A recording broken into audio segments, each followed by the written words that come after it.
Hey guys, my name is Alvord. I'm 24 years old and we're about to do a review of 2021. Some of you might have watched my 2020 review, and I'm going to go ahead and watch the videos and to see how my opinion changed, and we'll go from here. So thanks for watching. So 2021 was kind of the year of the rebound, obviously, from last year. Last year I had a good amount of highlights actually, but this year not as many trips as one would think Alvord would take. But we do have a trip planned for next year. I'm going to Costa Rica, which I'll have to talk about next year.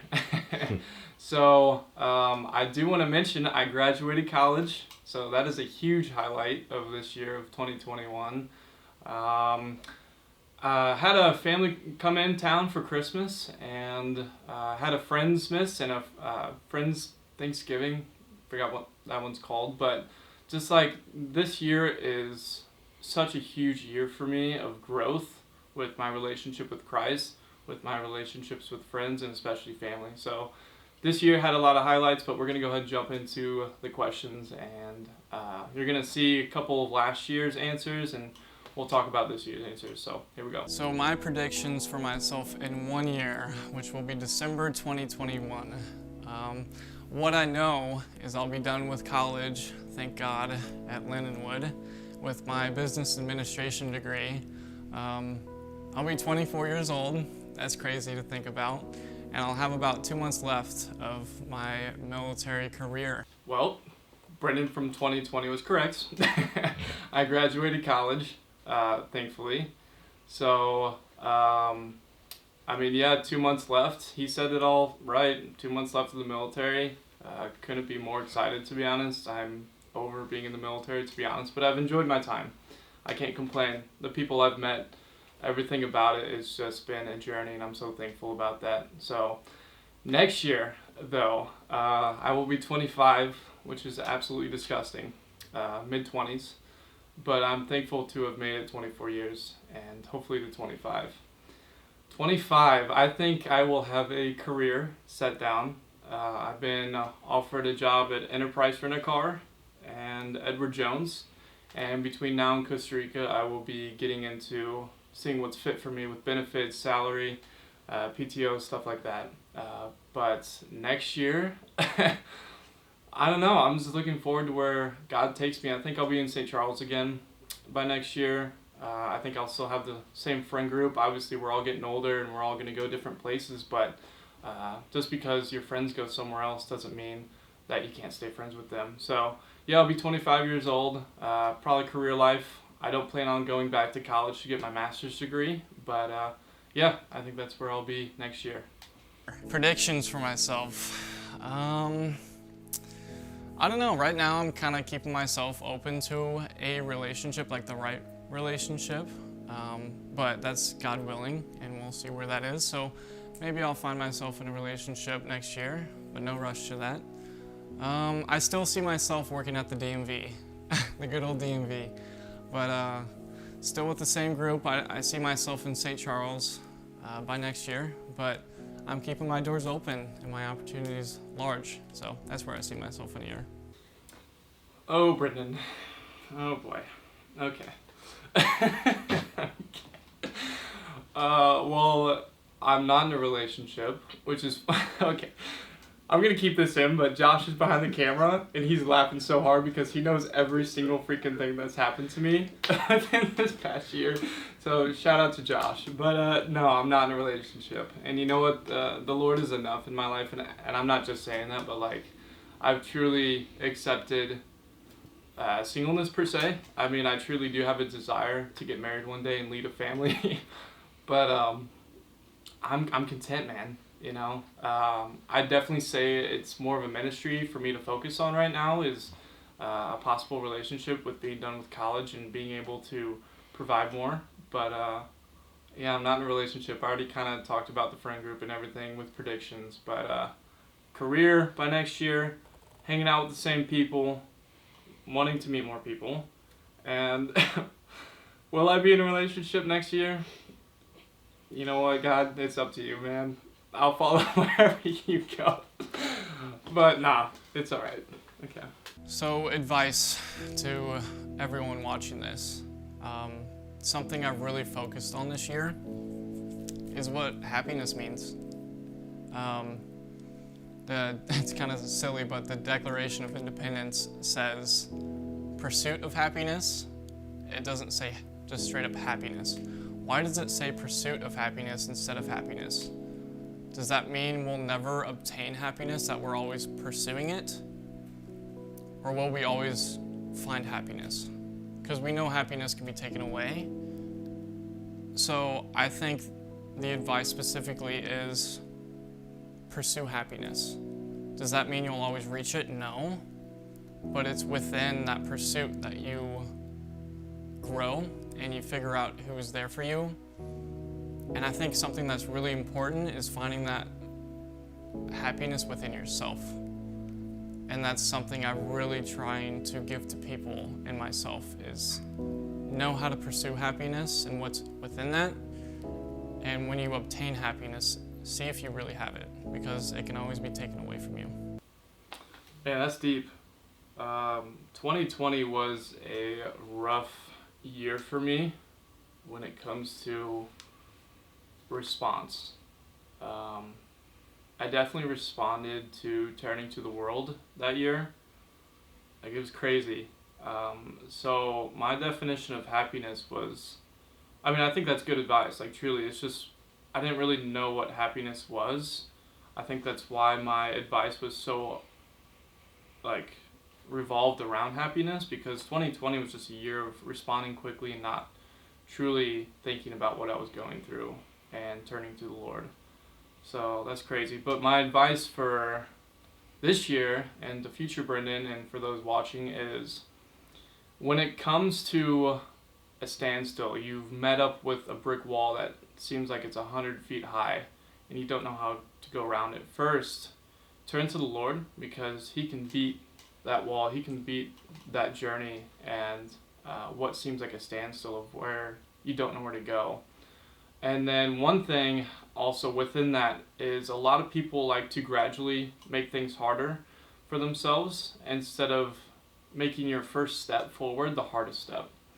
Imagine if your first step forward was the hardest step, and then from there it just gets easier and easier because you made your first step the hardest one, instead of making your first step the easiest one that leads up to the hardest. Well, instead, with your next trial and tribulation, take your first step to be the hardest one, because that's where your faith can grow as long as you turn to the Lord. And then it gradually gets easier because you started with turning to the Lord, who's already beaten that battle for you and has died on the cross for you. So my advice is, don't do what's easy. Start with what's hard to make it become easy. So that's my advice. So 2020, a new hobby of mine. So I've always loved the idea of photography, and I see the memories within that. So I definitely say I've been really trying to, attempting, I should say, to become a photographer, at least on the side. I see it as a hobby as of right now. If it becomes maybe a little side hustle, we'll see. But I'd like to consider myself a amateur photographer right now, so I'd say I picked up on photography this year. Okay, yeah, you say you picked up on photography, but I don't think so, bud. It's kind of funny because Josh and I are gonna go take some pictures after this video, but I can't say I've kept up with photography really at all. I do it more as strictly a hobby, and the idea of it being a side hustle is just not gonna happen. So a new hobby that I've picked up is reading books. I feel like I'm getting really old just by saying that. But I've been reading a lot of J.P. Pokluda, which is a Christian minister from Texas. And I read his book Outdated, which has to do with relationships and singleness and everything like that. And just realizing what the Lord already is the biggest gift of all. I was just gifted the book Adulting by J.P. Pokluda, and it has to do with more like finances, faith, and friendships and where they can go, and that's what that looks like. So that's my per se new hobby, is reading books. Okay, so 2020, oddly enough, was way more adventurous than 2021 was. The only adventure that I can think about, or like travel per se, that I did was going to Chicago, like super last minute. So my friend Allie, shout out Allie, texted me, Brian, and his girlfriend Jana like a day or two before we actually went, but she texted us to come over to her house, which she lives in Indiana. Shout out to Gary, Indiana. She lives about like 35 minutes away from Chicago. So we all actually ended up just saying yes, even though it was a day or two before. And we went up to Chicago and watched a Cardinals-Cubs game, and better team won. Allie, I hope you're watching this because the better team did win. But that's about it. That's the only travel story I have. I'm gonna have a lot more travel stories for next year, but yeah, that's my only travel story. All right, so this next question, it gets pretty deep. I mean, it doesn't have to go necessarily there, but it is a deep question in itself. Me and my buddy Cameron, who was nice enough to record this for me, we're kind of talking about this question. Should we go this deep with the question? And we're like, why not? This is a personal video, but I am sharing it to the public. But it's meant for myself. Am I happy in 2020? In the beginning, no. No, I wasn't. I was, again, kind of what I touched on earlier. I was questioning my future as a whole. Not as in like questioning my life. Right now, in this season, towards the end of this year, I'd say I'm happy.